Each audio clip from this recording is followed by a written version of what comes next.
사무엘상 17장은 다윗과 골리앗이 싸우는 장면입니다.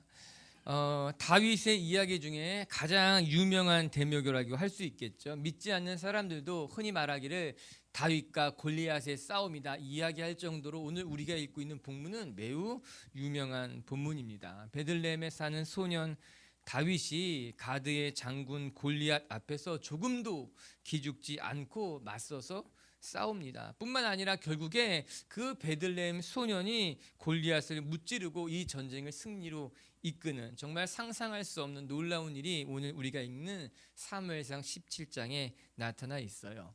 우리가 흔히 하는 말로 이란격석이다 이런 말을 하게 됩니다. 계란으로 바위를 친다, 이 이란격석이죠.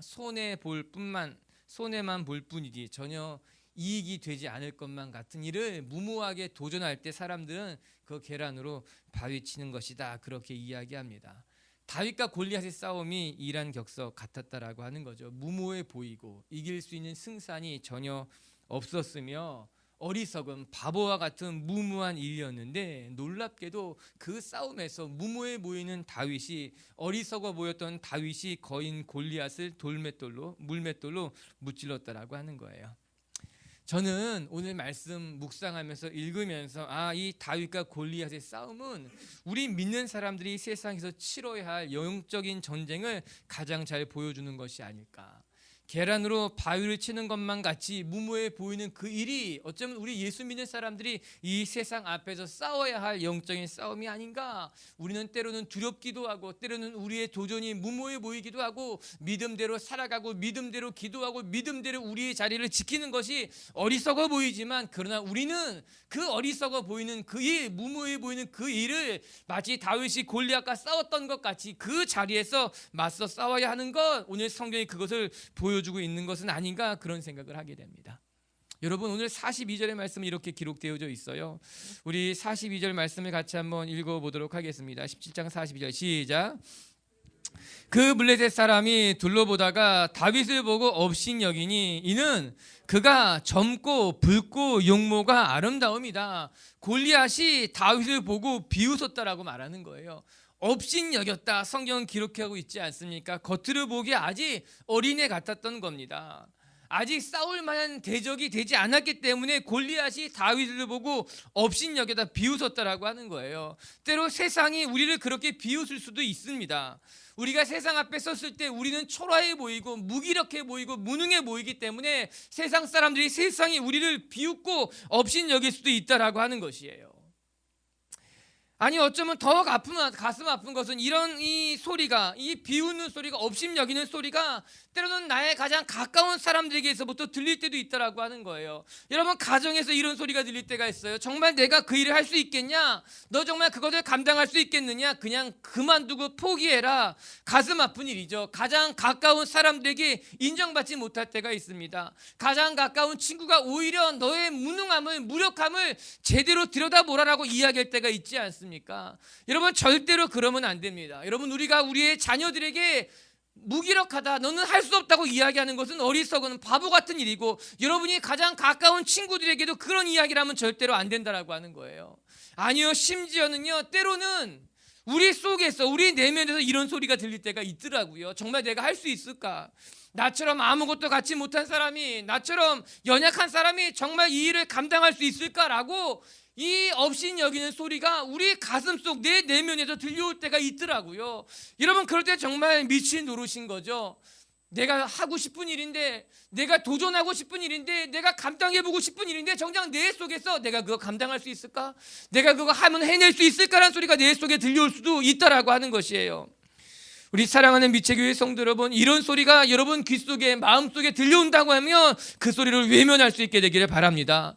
사람들이 여러분을 무시하고 세상이 여러분을 무력하다 이야기하고 여러분의 가장 가까운 친구들 혹시 가족마저도 너는 그거 하지 못할 거야 이야기하고 아니 내 내면에서도 나는 그거 감당할 수 없을 것 같아 라는 생각이 들 때 우리는 그런 생각 그런 이야기 때문에 우리 마음이 무너지는 것이 아니라 그런 소리를 무시하고 오히려 하나님의 뜻에 집중하며 하나님의 말씀을 붙잡고 살아가는 사람들이 될 수 있게 되길 주님의 이름으로 축복합니다. 따라하세요. 약해지지 않겠습니다. 약해지지 않겠습니다. 여러분 이것은 하나님을 향한 우리의 다짐이 되고 하나님을 향한 우리의 약속이 되어야만 된다라고 하는 거예요. 오늘 말씀을 보면서 놀라운 것 하나를 발견했어요. 여러분 32절에 뭐라고 기록되어 있는지 아십니까? 32절에 같이 한번 읽어볼게요. 시작. 다윗이 사울에게 말하되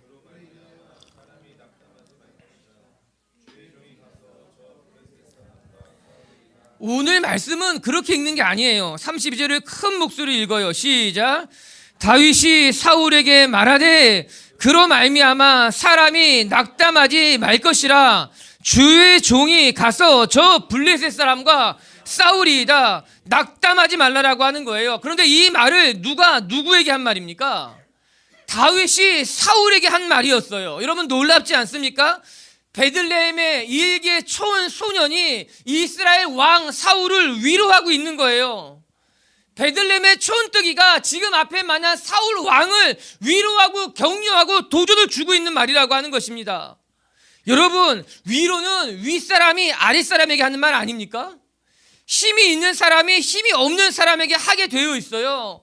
대장이 졸병에게 힘을 내라고 하는 것이 상식적인 이야기 아닙니까? 그런데 오늘 말씀은 무엇이라고 말하고 있어요? 오히려 이스라엘의 왕인 사울은 두려움에 떨고 있었고 베들레헴의 작은 소녀는 담대하게 그 떨고 있는 왕을 위로하고 있는 거예요. 힘내라고 격려하고 있다라고 하는 것입니다. 사랑하는 성도 여러분, 우리의 모습이 작고 초라해 보일 때가 있을 수 있습니다. 그래서 세상 사람들이 우리를 초라하게 보는 걸 수도 있습니다. 그때 우리는 나는 아무런 존재도 아닌 것 같아요. 나는 무기력해 보일 수 있다라고 하는 것이에요. 그러나 오늘 말씀처럼요, 하나님의 영이 임하시면 아무것도 아닌 존재가 오히려 왕을 위로하는 존재가 된다라고 하는 거예요. 시골의 촌뜨기 같은 사람이 일개 왕을 권면하고 위로하고 힘을 주고 하나님의 말씀을 전하는 존재가 되게 된다라고 하는 것입니다. 사랑하는 빛의 교회 성도 여러분, 위로는 높은 자리에 있는 사람이 하는 것이 아니라 영적인 권세를 가진 사람이 하게 되어 있다라고 하는 거예요. 비록 세상적으로는 아무것도 아니라 하여도 사람들이 보기에는 보잘것없다 하더라도 기도하는 사람이 세상을 위로하고 믿음을 가진 사람이 세상에 힘을 주게 돼 있고 말씀을 붙드는 사람이 영적인 힘을 가진 사람이 오히려 더 강해 보이는 사람을 격려하는 법이다. 성경이 말씀해 주고 있는 거예요. 할렐루야. 전 우리에게 이런 영적인 힘이, 기도의 힘이, 말씀의 힘이 있는 하나님의 사람들, 담력 있는 사람들이 되기를 주님의 이름으로 축복합니다. 마치 계란으로 바위를 치는 것만 같다고 나는 아무것도 할 수 없는 무기력한 자라고 하지만 하나님이 함께 하실 때에 바위같이 단단해 보이는 세상이 부서지게 되어 있다라고 하는 거예요. 연약해 보이는 예수 믿는 사람들을 통해 아무것도 아닌 것만 같은 그 한마디의 기도를 통해 하나님의 뜻이 세상을 부수고 하나님의 뜻을 이루어간다. 성경이 말씀해 주고 있는 거예요. 아멘. 아멘. 오늘 말씀에 다윗이 가진 이 담력과 용기가 저와 여러분에게도 있게 되길 주님의 이름으로 축복합니다. 다윗이 어떻게 이런 용기를 얻을 수 있었을까? 다윗이 어떻게 이렇게 정말 대단한 담대함을 가질 수 있었을까? 말씀을 보면서 하나님 우리 빛의 교회 성도들에게도 이런 담대함을 갖게 하여 주시옵소서. 우리 빛의 교회 성도들이 상황과 형편에 따라 때로는 의기소침해지고 때로는 연약해지고 때로는 포기하고 싶어질 때마다 하나님 우리 빛의 교회 성도들이 다윗과 같은 용기가 있었으면 좋겠습니다. 그런 기도가 제 마음속 깊숙한 곳에서 일어났어요. 오늘 말씀을 보면서 우리에게 하나님이 주시는 은혜가 있기를 주님의 이름으로 축복합니다. 오늘 첫 번째 우리가 그래서 묵상해야 될 것은 우리는 언제 이 다윗의 용기를 얻게 될 수 있을까? 그것은요, 삶의 자리에서 다윗의 용기는요, 지금까지 그가 성실하게 지켜온 삶의 자리에서 시작됐다라고 하는 것입니다. 여러분, 그건 너무 중요한 거예요. 여러분 33절부터 35절까지를 같이 한번 읽어보십시다. 33절부터 35절까지예요. 시작. 사울이 다윗에게 이르되 내가 가서 저 블레셋 사람과 싸울 수 없으리니 너는 소년이요 그는 어려서부터 용사임이니라. 다윗이 사울에게 말하되 주의 종이 아버지의 양을 지킬 때에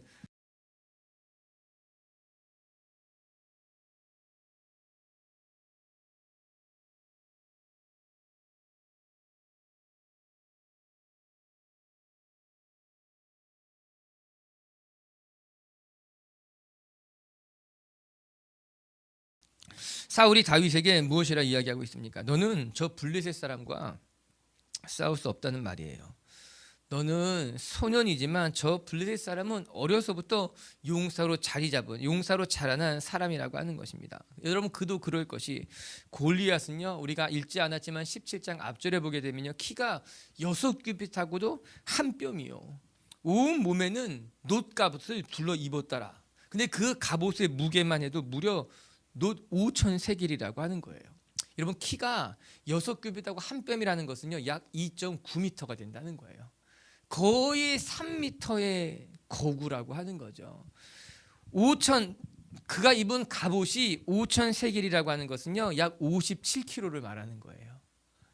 57kg의 갑옷을 입고 서 있는 대단한 사람인 거예요. 어마어마한 사람이죠. 아마도 비정상적으로 큰 사람이 아니었을까. 블레셋 사람들이 다 그렇게 거구는 아니었을 것이 분명합니다. 그런데 이 골리앗이라는 사람, 성경을 보면 그는 싸움을 돋구는 자다 기록해 놓고 있어요. 굉장히 특별한 사람이었을 것이 분명합니다. 그 당시에 아마 가장 큰 거구증이 걸린 그런, 어려서부터 싸움을 돋구는 자로 그렇게 블레셋에서 세운 장군이었다라고 하는 거죠. 반면에 다윗은 지극히 평범한 사람이었던 거예요. 오늘 성경에 뭐라고 말합니까? 그는 젊고 얼굴이 붉고 용모가 아름답다고 이야기하고 있지 않습니까? 그냥 소년의 평범한 모습이었다. 성경은 이렇게 다윗과 골리앗의 모습을 대조적으로 보여주고 있어요. 둘은 맞붙어 싸울 만한 존재가 아니라고 하는 것입니다. 몸을 직접 부딪히는 운동에는요 언제나 체급이 있기 마련이에요. 비슷한 체격을 가진 사람들이 싸워야 공정하다라고 하는 것입니다. 하지만 여러분, 전쟁에서 무슨 체급이 있겠습니까? 전쟁할 때 체급끼리 싸우겠습니까? 그렇지 않은 거예요. 더 크고 더 힘이 세서 그래서 이기기만 하면 되는 것이 전쟁입니다. 이런 상황에 다윗이 골리앗 앞에 맞서기에는 턱없이 부족한 존재였다라고 하는 것이에요. 그러나 사랑하는 성도 여러분, 결과적으로 누가 이기는가? 다윗이 이 거구 골리앗을 무찌릅니다. 여러분, 축복하고 싶어요. 여러분, 감당할 수 있는 것 이상의 일을 감당할 수 있는 사람들이 되길 주님의 이름으로 축복합니다. 늘 내가 할 줄 아는 것만 하는 사람이 아니라, 늘 내가 감당할 수 있는 것만 감당하는 것이 아니라, 때로는 감당할 수 없는 일도, 때로는 내 힘에 버거워 보이는 일까지도 하나님의 사람이라면 우리는 맞서야 하며 또한 그것을 이겨낼 수 있는 사람들이 되어야 된다라고 하는 것이에요. 다윗은 골리앗을 감당하기에 버거워 보였고 불가능해 보였지만 오늘 말씀해 보면 그 불가능한 것에 다윗은 도전했으며 하나님은 불가능해 보이는 그 일을 다윗을 통해 이루시고 계시다라고 하는 것입니다. 주님과 함께 하신다, 주님이 함께 하신다면 우리는 감당해낼 수 없는 일들을 감당하게 되며 내 힘에 버거워 보이는 일도 감당하게 되어 있다라고 하는 것이에요. 성경을 봐도 여리고를 무너뜨리는 것은 이스라엘 백성이 할 수 있는 일이 아니었습니다. 기드온의 300용사가 미디안의 군사와 맞서 싸우는 것은 가능한 일이 전혀 아니었다라고 하는 것이에요. 그러나 하나님이 함께 하시자 여리고가 함성 소리로 무너진 것 아니겠습니까? 하나님이 함께 하시자 기드온의 300용사가 미디안의 온 족속을 다 이스라엘에서부터 몰아내는 일이 일어난 것 아니었겠습니까? 빛의 교회 식구들은 내가 감당해 보이지 않는 일이라 하더라도 하나님이 함께 하신다면 여리고가 무너진 것 같이, 기드온의 300용사가 미디안을 다 물러친 것 같이 우리는 감당하게 있게 될 줄로 믿습니다. 때로는 여러분보다 한두 체급 위에 있는 사람들과 만난다 하더라도, 여러분이 감당하기 어려운 두세 체급 위에 어떤 사건과 상황과 맞닥뜨린다 할지라도 우리가 하나님의 사람이라면 우리는 마땅히 이기게 될 줄로 저는 믿습니다. 이때 기억해야 될 것이 34절과 35절의 말씀인 거예요. 이는 다윗의 고백입니다. 다윗이 무엇이라고 이야기합니까? 나는 아버지 양을 지킬 때 사자나 곰이 와서 양떼를 공격하면 그 사자나 곰으로부터 이 양을 지켜왔다라고 하는 거예요. 때로 사자나 곰이 양의 새끼를 물고 가면 절대로 내가 도망치지 않고 오히려 그것들에게 달려가서 양의 새끼를 건져내었다고 이야기합니다. 저는요, 이 말씀을 읽기 전까지 다윗을 좀 우습게 봤던 것 같아요. 사울이 말하는 것 같이 베들레헴의 평범한 소년으로만 생각했던 것만 같아요. 하지만 34절과 35절을 읽어보면서 다윗이 내가 생각하는 것처럼 그렇게 그냥 만만한 소년은 아니었구나, 평범한 사람은 아니었구나 생각하게 되었습니다. 여러분, 다윗은요 오히려 그 들판에서 삶의 자리에서 산전수전 다 겪어가면서 자기에게 맡겨진 양떼를 지켰던 사람이 다윗이구나 깨닫게 된 거예요. 여러분, 사자나 곰은 사람이 감당할 만한 짐승이 아닙니다. 사자나 곰은 짐승이라고 말하지 아니하고 오히려 피해야 될 맹수라고 이야기합니다. 하지만 다윗은 아무리 무서운 맹수가 나타난다 하더라도 자기가 지켜야 할 양들이 있다면 결코 물러서지 않았다라고 하는 거예요. 오히려 더 강하게 사자와 곰을 상대하여 자기의 양들을 지켜냈다고 이야기한 것 아닙니까? 이렇게 그 삶의 자리에서 수도 없이 많은 짐승들과 맞서 싸우면서 다윗은 담력이 생기게 된 거예요. 두려움을 다스리는 법도 배웠으며 실제적으로 자기보다 몇 배나 더 큰 짐승을 만났을 때 어떻게 싸우고 어떻게 이겨야 되는지를 그는 삶의 자리에서 충분히 배우고 익혔다라고 하는 것입니다. 여러분, 우리의 삶의 용기가 어디에서부터 말미암을까요? 결정적인 순간에 나도 모르는 곳에서 막 솟구쳐 오르는 것이 용기라고 생각합니까? 내가 지금까지 단 한 번도 싸워보지 않았는데, 내가 지금까지 단 한 번도 용기를 내지 않았는데 결정적인 순간이 오게 되면 그냥 내 안에 막 뜨겁게 일어나고 싸울 만한 용기가 일어난다고 생각합니까? 평생 도망 다니고 평생 회피하고 평생 편한 것만 선택하며 살았는데 내 삶의 결정적인 순간이 오면 그냥 용기가 막 일어날 것만 같습니까? 그런 일은 일어나지 않는다라고 하는 거예요. 용기라고 하는 것은, 담대함이라고 하는 것은요, 오늘 이 순간 내게 맡겨진 이 삶의 자리를 성실하게 지키며 살아올 때 조금씩 쌓여가는 것이 진정한 용기고 진정한 담력이라고 다윗이 우리에게 보여주고 있는 것입니다. 내 양을 지키기 위해서 때로는 사자라 하더라도, 때로는 곰이라 하더라도, 때로는 두렵고 도망가고 싶다 하더라도 이 양을 지키기 위해 내 자리를 떠나지 아니하며 두려움과 맞서 싸우는 날이 하루가 이틀이 한 달이 1년이 지나갈 때 그 다윗의 마음속에 그 내면에 강함이, 담대함이 쌓여져 가기 시작했다라고 하는 것이에요. 사랑하는 빛의 교회 성도 여러분, 여러분의 삶의 자리에서 우리가 진실하게, 성실하게 매일의 삶을 살아갈 때 하나님은 그 매일의 순간 속에서 우리를 강하고 담대하게 용감한 사람으로 만들어 나가게 될 줄로 믿습니다. 지금 내 삶의 자리를 피하면 나중에도 도망치게 되어 있어요. 지금 내가 성실하게 맞서 싸우지 않는다면 나중에도 우리는 두려움의 종이 될 수밖에 없다라고 하는 것이에요. 하나님이 결정적인 기회를 주신다 하더라도, 하나님이 결정적인 찬스를 우리에게 허락하신다 하더라도 내가 지금 작은 것에 충성하지 아니하며 지금 내게 맡겨진 자리를 묵묵히 지키지 않는다면 우리는 영원히 용감한 백성은 될 수 없다라고 하는 것입니다. 우리 빛의 교회 성도 여러분, 여러분의 일터에서, 여러분이 만나는 모든 관계와 사람들 속에서 날마다 성실하게 그 자리를 지켜나가며 하나님이 주신 용기를 익혀가는 분들이 되길 주님의 이름으로 축복합니다. 오늘 36절과 37절은 이렇게 기록하고 있어요. 같이 한번 읽어볼게요. 시작. 주의 종이 사자와 곰도 쳤은즉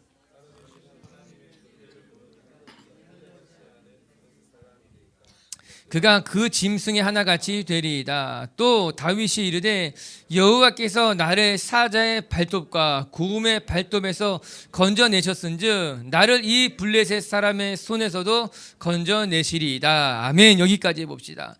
내가 사자와 곰도 쳐서 이겼은즉 이 블레셋 사람도 이길 수 있다고 하는 자신감을 내딛고 있는 것입니다. 어디 그뿐입니까? 37절에 보게 되면은 하나님께서 사자의 발톱에서도 곰의 발톱에서도 하나님이 나를 건져줬기 때문에 이 블레셋 골리앗의 손에서부터 하나님이 나를 지켜줄 것이라는 확신이 다윗 가운데 있었다라고 하는 거예요. 여러분, 다윗은 삶의 자리에서 하나님이 자기 자신을 지켜주는 경험을 했기 때문에, 또한 그 삶의 자리에서 하나님이 주시는 승리를 맛보았기 때문에 그는 그 안에 자신감이 충만했다라고 하는 거예요. 용기가 넘쳐났다라고 하는 것이에요. 하나님의 돌보심을 경험한 사람은 어려운 일을 만나도 쉽게 흔들리지 않습니다. 때로는 감당할 수 없어 보이는 일을 만나도 하나님의 은혜를 경험한 사람은, 하나님의 돌보심을 경험한 사람은 쉽게 물러나지 않습니다. 그것이 거대해 보이는 곰이라 하여도, 싸나워 보이는 사자라 하더라도 하나님이 나를 지키시고 하나님이 나를 보호한 경험이 있기 때문에 쉽게 물러서지 않게 된다라고 하는 거예요. 이런 신앙의 경험들이 어디에서 생긴다고 생각합니까? 삶의 자리에서 생기는 거예요. 사자와 맞서 싸우고 곰과 맞서 싸우는 그 경험들이 어디에서 일어나는가? 교회에서 일어나지 않습니다. 교회는 여러분을 지켜주는 곳이에요. 교회는 함께 기도하는 곳이에요. 우리는 언제 사자와 곰과 맞서 싸우는 용기를 경험할 수 있게 되는가? 하나님이 우리를 지키시는 것을 어디서 경험할 수 있게 되는가? 삶의 자리에서 경험해 보는 거예요. 여러분이 사업하는 그 사업의 자리에서, 여러분이 사람들과 관계 맺는 그 관계들 속에서, 여러분이 불편한 그 일터에서 하나님이 어떻게 하나님의 백성을 지키며, 하나님이 어떻게 하나님의 백성들을 선하게 인도하며, 하나님이 어떻게 하나님의 백성들을 담대하게 하는지를 그 삶의 자리에서 경험하게 되어 있다라고 하는 것입니다. 여러분, 이 일터에서 하나님을 만나시길 바랍니다. 여러분이 오늘 만나는 그 관계들 속에서 하나님의 돌보심을 경험하는 분들이 되기를 주님의 이름으로 축복합니다. 그럴 때 우리는 강해지는 것이요, 그럴 때 우리는 담대해지는 것이고, 그럴 때 우리는 하나님의 군사로 거듭 태어나게 되어 있다라고 하는 거예요. 할렐루야. 우리의 일터와 직장이 하나님의 은혜와 하나님의 돌보심을 경험하는 하나님의 지성소가 될 수 있게 되길 주님의 이름으로 축복합니다. 두 번째, 오늘 우리가 또 묵상해야 될 것은, 우리는 하나님이 주시는 그 삶의 자리에서 익숙해질 때까지 최선을 다할 때 그 익숙함이 우리를 승리의 자리로 이끌어간다는 것을 경험하게 될 겁니다. 우리 38절과 39절을 이제 묵상합니다. 38, 39절 시작.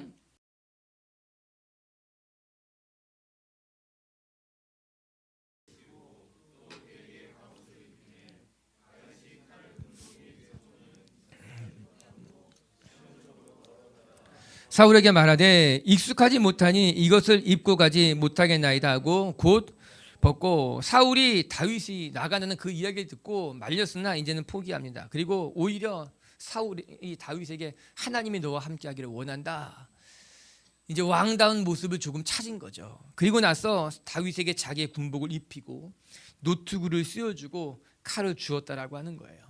사울의 마음속에 어떤 기대하는 마음이 정말 생긴 것인지, 아니면 다윗을 말리지 못하니까 그냥 한번 나가서 싸워봐라 이야기한 것인지, 어쨌거나 다윗에게 그래도 군복을 입히는 거예요. 몸을 보호할 수 있는 갑옷을 입혀주고 맞서 싸울 수 있는 칼을 쥐어주었다라고 하는 것입니다. 이에 다윗이 그 군복을 입어보고 칼도 차보고 투구도 써보았어요. 그런데 이 모든 게 다윗에게는 익숙하지 않았습니다. 그래서 다윗이 사울에게 이야기합니다. 이것이 내게 익숙하지 않으니 내가 이것을 입고는 싸울 수 없다라고 하는 거예요. 여기에서 유심히 들여다볼 수 있는 단어가 익숙하지 않았다라는 단어였습니다. 다윗에게는 갑옷과 칼이 익숙하지 않았어요. 오히려 다윗에게 그것은 더 불편한 도구였다라고 하는 것입니다. 이에 다윗은 자기에게 익숙한 물맷돌을 선택하고 그것을 들고 골리앗에게 나가기로 결정하게 됩니다. 우리는 앞서 묵상하기를 삶의 자리에서 하나님을 경험해야 한다라고 묵상했어요. 삶의 현장에서 성실하게 자기의 자리를 지킬 때 매 순간순간 하나님이 우리를 단단하게 만드실 것이다. 우리는 그렇게 묵상하지 않았습니까? 그런데 여기서 한 가지를 더 묵상하게 됩니다. 그 삶의 자리에서 날마다 연습하고 익힌 것이 결국 우리의 삶의 결정적인 순간에 하나님께서 쓰시는 축복의 도구가 된다라고 하는 거예요. 결국에 다윗이 선택한 것이 무엇이었는가? 물맷돌 5개를 선택했습니다. 다윗은 그것으로 골리앗을 무찌릅니다. 한번 생각해 보았습니다. 다윗이 양을 지키다가 사자와 곰이 나타났을 때 무엇으로 짐승들을 상대했을까요? 바로 물맷돌과 막대기였을 것입니다. 그는 물맷돌로 양을 물고 달아나는 사자를 공격했을 것입니다. 자기보다 큰 덩치의 곰이 달려왔을 때도 다윗은 그 물맷돌을 사용해서 자기를 지켰으며 자기에게 맡겨진 양들을 건져냈을 것이 분명합니다. 그리고 이제 골리앗과 맞서 싸울 때도 다윗은 다른 것을 선택한 것이 아니라 지금까지 자기가 익숙하게 사용했던 물맷돌을 들고 골리앗 앞에 나아갔다라고 하는 것이에요.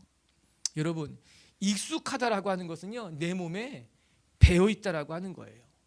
오랜 시간 동안 사용했기 때문에 자기의 몸에 배어있는 것을 우리는 익숙해졌다라고 이야기합니다. 아마 모든 훈련은 익숙해지는 연습일 것입니다.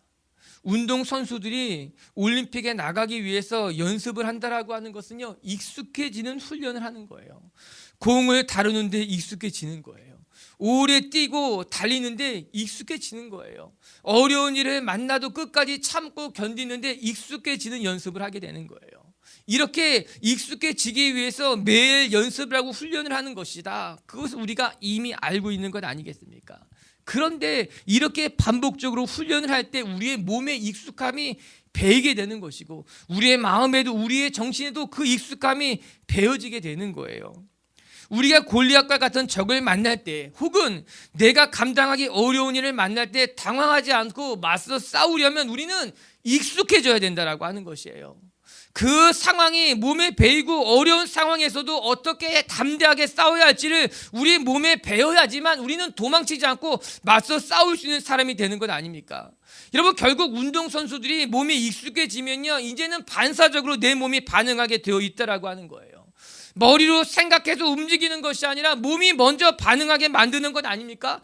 맞고 차고 때리자 머리로 개혁해서 맞고 차고 때리는 것이 아니라 상대방이 공격했을 때 내 몸이 반사적으로 맞고 차고 때릴 수 있게 만들어가는 것이, 그것이 내 몸이 영적인 싸움에 익숙하게 만들어가는 것 아니겠습니까? 예전에 친구 중에 사격하는 사람들이 있었는데 그 친구가 군대에 가서 이제 저격수가 됐어요. 근데 그 친구의 말이 너무너무 인상적이었어요. 처음에 관역을 찾는데도 시간이 많이 걸렸다는 거예요. 바빴다라고 하는 거예요. 관역을 찾고 그 관역에 집중해서 호흡을 멈추고 방아쇠를 당기기까지 너무나 긴 시간이 걸렸어요. 또 방아쇠를 당겨도 정확하게 맞추는 게 쉽지 않았다는 거예요. 그런데 날마다 훈련을 하고 총을 쏘고 또 쏘고 또 쏘니까 나중에 뭐라 그런지 아십니까? 나중에는요, 관역이 자기 총의 스코프 안에 그냥 들어온다는 거예요. 조준경에 내가 관역을 찾아가는 것이 아니라 총을 대면은 관역이 자기 스코프 안에 와서 들어온다는 거예요. 그리고 반사적으로 당기면 그냥 백발백중 맞는다는 이야기를 하더라고요. 참 그 이야기가 너무너무 인상적인 거예요. 정말 얼마나 총을 오래 쏘면 관역이 자기 스코프 안에 들어와. 여러분, 진짜 관역이 스코프 안에 움직여서 들어오겠습니까? 몸이 찾아가는데 반사적으로 찾아가는 것 아니겠습니까? 그래서 그 조준경에 들어온 그 관역에 방아쇠를 당기기까지 얼마 시간이 걸리지 않는다라고 하는 거예요. 다윗은 골리앗을 무찌르기 위해 물맷돌을 듭니다. 그것은 그의 삶의 자리에서 날마다 훈련해져 다윗에게는 너무나 익숙해져 있는 물건이었다라고 하는 거죠. 그리고 그 다윗은 익숙해진 이 물매를 가지고 골리앗과 맞서 싸우고 있다라고 하는 것이에요. 빛의 교회 성도 여러분, 우리가 우리의 삶의 자리를 성실하게 지키며 날마다 매일 허락하신 하나님의 삶을 살아가게 될 때 우리는 유능한 사람이 될 거예요. 여기서 유능하다고 말하는 것이 바로 익숙해지는 것 아닙니까? 내게 맡겨진 사명에 익숙해지는 거예요. 내게 찾아오는 두려움을 극복하는 데 익숙해지는 거예요. 기도하는 데 익숙해지고 말씀을 보는 데 익숙해지고 내가 맡은 분야에 익숙해지고 내가 싸워야 될 전쟁에 익숙해지는 거예요. 그 익숙함은 때로는 내가 감당하기 어려운 일을 만날 때 그것을 이기는 지렛대가 된다라고 하는 것이죠. 매일의 삶의 자리에서 여러분에게 맡겨진 일을 익숙해질 때까지 최선을 다하는 분들이 되길 주님의 이름으로 축복합니다. 그렇게 익숙해지면 우리 몸이 배이는 것이고 우리 모임에 배게 되면 두려움도 때로는 감당할 수 없어 보이는 골리앗 같은 사람들 앞에서도 우리는 익숙하게 자연스럽게 내 몸이 반응하면서 맞서 싸워 승리로 우리를 이끌어가게 된다라고 하는 거예요. 두려움을 이기는 것도 익숙해지십시오. 여러분이 감당할 수 없는 사람을 만날 때도 익숙해지십시오. 그것을 맞서 싸우는 것도 익숙해질 수 있는 하나님의 사람들이 되기를 주의 이름으로 축복합니다. 세 번째, 다윗에게 어떻게 그런 대단한 용기가 나타날 수 있었을까? 결정적인 이유가 마지막에 나옵니다. 이 45절의 말씀이에요. 우리 45절 자막을 통해 같이 한번 읽어볼까요? 45절의 말씀 시작.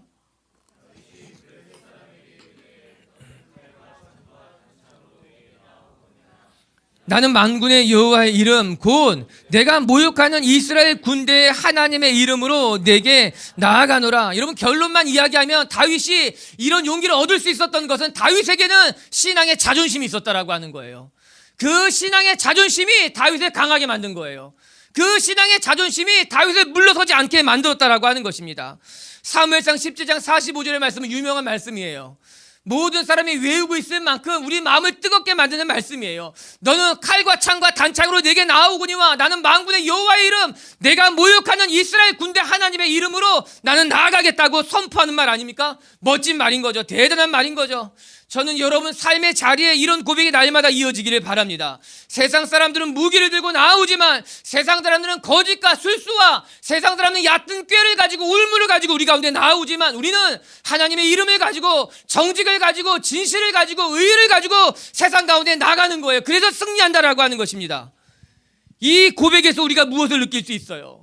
다윗의 거룩한 분노를 느끼는 거예요. 내가 모욕하는 하나님의 이름으로 나는 가겠다는 거예요. 내가 모욕하고 내가 조롱하고 내가 무시하는 그 만군의 여호와 이름으로 나는 너에게 달려가겠다. 참을 수 없다는 거예요. 내가 하나님을 모욕하는 것을, 내가 하나님의 백성을 모욕하는 것을, 내가 나의 가족을 모욕하는 것을 나는 지금 견딜 수 없다는 거예요. 저 이방인이 할례 받지 않은 자가, 하나님을 모르는 자가 하나님을 모욕하는 것을 내가 견딜 수 없다는 거죠.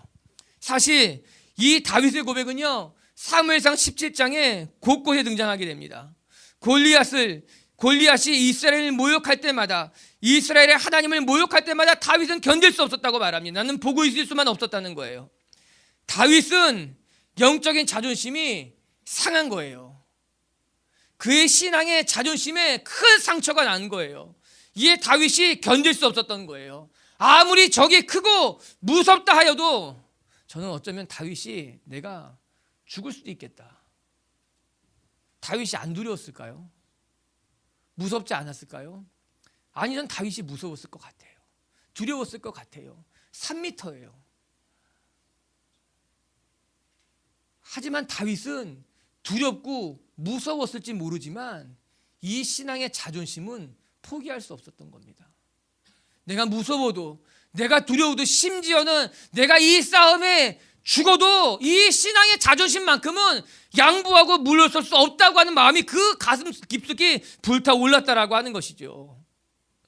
여러분, 우리가 신앙의 자존심을 빼앗기면 뭐가 남겠습니까?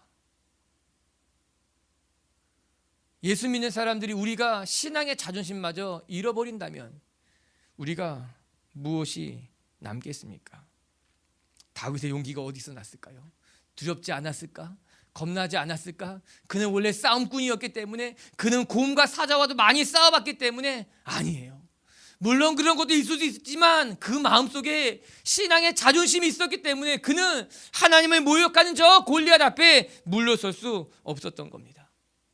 여러분, 여기서 너무나 큰 대조가 하나가 나와요. 17장 24절에 같이 한번 읽어볼까요? 17장 24절에 시작. 이스라엘 모든 사람이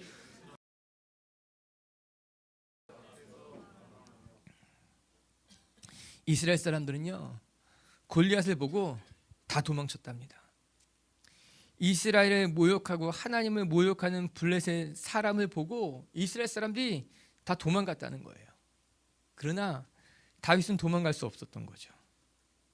사람들이 다 도망가고 의기소침해지고 숨었지만 다윗만큼은 이 신앙의 자존심을 붙들고 이것만큼은 포기할 수 없었다라고 하는 것이에요.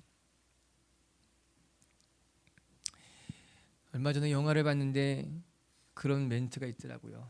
우리가 돈이 없지 가오가 없냐, 그런 멘트가 나왔었어요. 처음에 무슨 말인가, 멋있는 말인 것 같은데 무슨 말인가 저는 한참 그런 말이구나. 우리가 돈은 없지만 가오는 있어야지, 이런 말인 거죠. 우리가 돈은 없어도 우리 경찰이 가오는 있어야지, 자존심은 있어야지, 그것마저 버리면 안 된다는 거 아닙니까? 그래요. 우리 예수 믿는 사람들이 돈은 없어도 자존심은 있어야죠. 예수 믿는 사람들이 세상 앞에서 때로는 넘어지고 쓰러져도 자존심은 지킬 줄 아는 하나님의 사람들이 되어야 되는 것 아닙니까? 그러나 지금 세상을 보면, 지금 세상은 교회를 손가락질하고 하나님을 모욕하고, 기독교가 이제는 오히려 세상의 빛과 소금이 아니라 손가락질 받는 그런 어떤 천덕꾸러기처럼 되어버리지는 않았습니까? 우리 빛의 교회 성도 여러분, 저는 우리에게 신앙의 자존심이 있게 되기를 주님의 이름으로 축복합니다. 내가 연약하고 부끄럽지만, 내가 힘이 없고 무능하다는 이야기를 듣지만, 그러나 신앙의 자존심만큼은 잃어버리지 않겠다. 어떠한 일이 있어도 이 신앙의 자존심만큼은 포기하지 않은 하나님의 사람이 되겠다. 세상이 하나님을 욕할 때 나는 그 자리를 버티고 서 있겠다. 세상이 하나님의 몸된 교회를 손가락질할 때 나는 그 자리를 버티고 있는 사람이 되겠다. 세상이 아무리 거대해 보인다 할지라도 나는 그 자리에서 영적인 자존심을 지키는 사람이 되겠다 결단한다면, 하나님은 그 주의 백성을 통해 골리앗과 같은 세상을, 단단해 보여 부서지지 않을 것만 같은 바위와 같은 세상을 하나님은 깨트리고 하나님의 뜻을 이루게 될 줄로 믿습니다.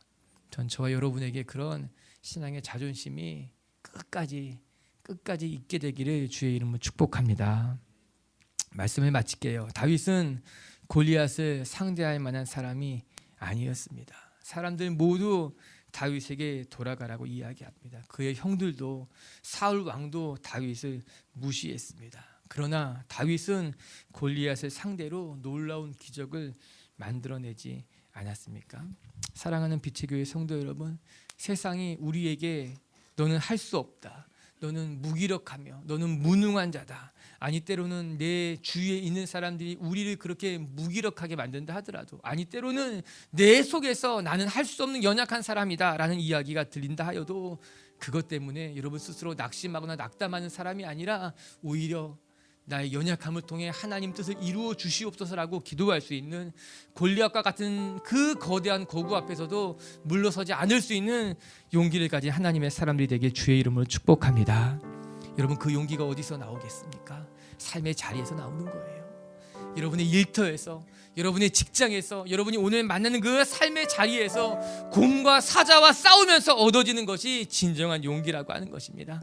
여러분, 삶의 자리에서 하나님이 주는 용기를 날마다 배울 수 있는 하나님의 사람들이 되길 주님의 이름으로 축복합니다. 그리고 두 번째, 여러분, 우리는 우리의 삶의 자리에서 최선을 다해 어떠한 일이 일어나도 물러서지 않는 익숙한, 우리의 삶이 익숙해질 때까지 최선을 다할 수 있는 그 하나님의 사람들이 되어야 됩니다. 여러분의 분야에서, 여러분이 맡겨진 자리에서, 여러분의 사명의 자리에서 여러분 익숙해질 때까지 훈련하고 연습하고, 그래서 어려운 일을 만나도 넉넉히 이길 수 있는 주의 백성들이 될 수 있게 되기를 바랍니다. 그리고 세 번째, 신앙의 자존심을 지키십시다. 어떠한 일이 있어도 이 신앙의 자존심만큼은 무너지지 않도록 서로가 서로를 지켜주고, 내가 내 자신의 신앙의 자존심을 지킬 수 있는 하나님의 사람들이 되기를 주님의 이름으로 축복합니다.